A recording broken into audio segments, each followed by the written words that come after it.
কিছুদিন আগে এরকম একটা ঘটনা ফেস করেছি।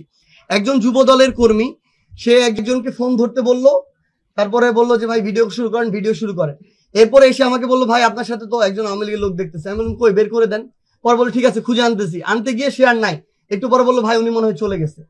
তো এইটা যেন ভাই না হয় আপনাদের জায়গা থেকে। আমরা আশা করব আপনারা যথেষ্ট প্রফেশনাল, আপনারা বিভাগীয় শহরে কাজ করেন, যে বলার জন্য বলা বা একটা মানুষকে বিব্রত করার জন্য বলা। আমরা প্রত্যাশা করব যদি এটা হয়, আমি আমার এখানে বিভাগীয় সাংগঠনিক সম্পাদক আছেন যিনি ফ্যাসিস্ট বিরোধী লড়াইয়ের এক যুগের দীর্ঘ সময় ধরে উনার এই লড়াই, আপনারা প্রয়োজন হলে সরাসরি উনার নাম্বার নেবেন। আপনারা এভিডেন্স আমাদেরকে যদি আজকে দেন আমরা কালকের মধ্যে ব্যবস্থা নেব। আমার সাথে আপনার শেখ হাসিনার ছবি দেখছেন না? এটা ছবি তো সত্য।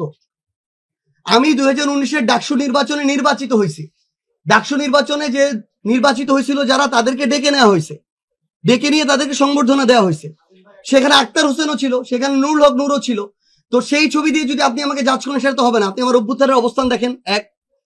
2 নাম্বার, আমার সাথে আপনারা আরো ছবি দেখবেন, সাদ্দাম হোসেনের ছবি দেখবেন। আমি আমার জেলা সংগঠনের যে কোনো প্রোগ্রামে বিতর্কে চ্যাম্পিয়ন হতাম, ক্রিকেট খেলে man of the match, man of the tournament হতাম। এই দুইটা আমি ভালো পারি, সোজা বাংলা কথা। তো ওই ছবিটা দেখায় যদি কেউ এটাকে ফ্রেমিং করে যে এই লোকটা এখানকার দোষর ছিল, এটা আমি মনে করি অপ্রাসঙ্গিক।